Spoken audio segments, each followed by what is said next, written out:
महुआ जी सुनिए ना, आप तो साहित्यकार भी हैं, आप साहित्य की त्रिवेणी मत बढ़ाइएगा, राजनीति में मुझे ये बताइए कि क्या होने जा रहा है। महुआ जी, ये आप जिस तरफ हैं और वो लोग जिस तरफ हैं, बीच में एक पुल बनने वाला है क्या? मुझे बड़ा समझ में नहीं आ रहा है। बीएसपी की तारीफें हो रही हैं यहाँ पे, पाल जी करके गए बीएसपी। आपने आपने आपने जो बात मुझे कही कि आप साहित्य की त्रिवेणी मत बहाइएगा, इस पर मैं बोलना चाहूँगी कि बहुत पहले एक बार पंडित नेहरू जी शायद सीढ़ियों पे थोड़ा सा लड़खड़ा गए थे, तो पीछे से दिनकर थे, तो उन्होंने कहा था कि जब जब राजनीति लड़खड़ाती है साहित्य उसे थाम लेता है। उन्होंने उनको थाम लिया था। तो साहित्य और राजनीति जो है ना, उसका गठजोड़ अच्छा संकेत देगा और बहुत सुलझे हुए तरीके से साहित्यकार काम करते हैं। मैं भी कोशिश करती हूँ। लेकिन रविकांत जी, सवाल मेरा मलूक नागर जी से है कि किसी जमाने में यूपी में सपा और बीएसपी को लेकर के सांपनाथ और नागनाथ का मुहावरा चला करता था, क्या इस समय फिर वो तलखी दोबारा आ गई है मलूक जी? देखिए, अभी कुमारी बहन मायावती जी ने आज कहा है, पता नहीं कब किसको किसकी जरूरत पड़ जाए। अभी तो सामने है, राजनीति संभावनाओं का खेल है। अभी इस राजनीति संभावनाओं, लेकिन मुझे कहीं लगता है, मुझे कहीं ना कहीं लगता है मलूक जी, आपके अनुमति से, कि हम जो ये कार्यक्रम कर रहे हैं, कहीं ना कहीं संसद का जो सत्र है उसमें जो हंगामा जिस तरीके से हुआ है, क्यों देश इसको देख रहा है और इस पर विपक्ष के दो सांसद हमारे साथ हैं। जो मुख्य केंद्र बिंदु अब बन गया है कल्याण बनर्जी का कंडक्ट, उनकी मिमिक्री, उसको कहीं ना कहीं कई सारे नेता प्राइवेटली कहते हैं कि हाँ वो सही नहीं था, लेकिन आप लोग खुल करके ये बात क्यों नहीं कहते कि उपराष्ट्रपति की मिमिक्री जो हुई वो ठीक नहीं हुई? कुमारी बहन मायावती जी ने आज बिल्कुल साफ बोला है कि वो ठीक नहीं है और उसके पक्षधर नहीं है, और ये बिल्कुल सही बात है। हमारी जान नज़दीक से होकर के मौत निकली है, बड़ी मुश्किल जान बची है। अगर असली होते तो आज आपके टेलीविजन पर ना बोल रहे होते। ऐसे में जब अंदर इतने हंगामे हो रहे हैं और उसकी वजह से तुम्हें सस्पेंड करा गया है और तुम गेट पे आके मिमिक्री कर रहे हो, मेरे हिसाब से अंदर इतनी गंभीर होकर के बात है, फिर ये कॉमेडी गेट पे क्यों हो रही है? इसलिए ठीक नहीं है। महुआ क्यों हो रही है? देखिए, मैं सबसे पहले ये कह दूं कि मैं इसका समर्थन नहीं करती। कॉमेडी होना अच्छी बात नहीं है ये।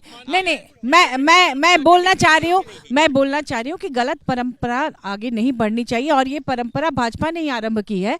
भाजपा के कई वरिष्ठ नेताओं ने कांग्रेस और तमाम विपक्षी पार्टियों के कई लोगों के खिलाफ इस तरह की मिमिक्री की थी, जो अभी वायरल हो रहे हैं।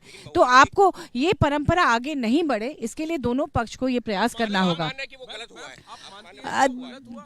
देखिए, वो मैं उसका पक्षधर नहीं हूँ, ये मैं बता रही हूँ। एक सवाल है मेरा, क्या आप ये मानती हैं कि इंडिया गठबंधन में जो कोऑपरेशन होना चाहिए वो फिलहाल नहीं दिख रहा है?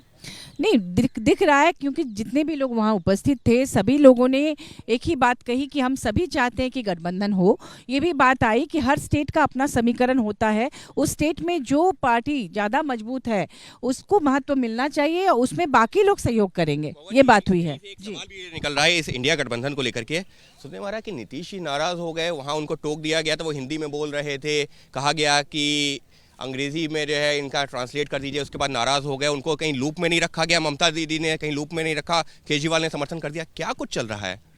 देखिए, सबसे पहली बात कि जो जिस भाषा में बोलने को अभ्यस्त हैं उनके लिए वो भाषा प्यारी होती है, तो जाहिर सी बात है कि उनको हिंदी में वो बोलते हैं, हिंदी को महत्व दे रहे हैं। कुछ ऐसे लोग भी हैं जिनको हिंदी नहीं आती, तो उनका ये आग्रह था कि हाँ उसमें और भी भाषाएं, मतलब आंचलिक हो या जो भी हो, उनको समझ में आना चाहिए। बस इतनी सी बात थी, उस पर कोई विवाद नहीं था।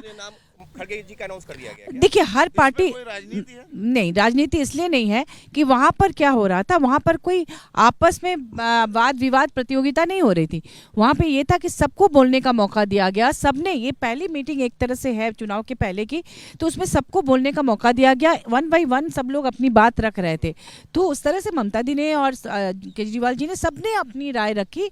अब आगे क्या होगा या दूसरी पार्टियों की क्या राय है, इस पर वो अपनी पार्टी में विचार विमर्श करके अगले मीटिंग में उस बात को रखेंगे। जैसे ही घड़ी का काटा दोपहर 2:30 पे आए, बबीता जी का दिल सास बहू साजिश के लिए मचल जाए। और ये है इनकी बहू, पूरे दिन ऑफिस की टेंशन हो जाए गॉन जब ये करें अपना फेवरेट शो फ्री टाइम पे ऑन। इनकी तरह आप भी देखें अपना फेवरेट शो अपने टाइम पर और डाउनलोड कीजिए एबीपी लाइव ऐप अपने स्मार्ट टीवी पर।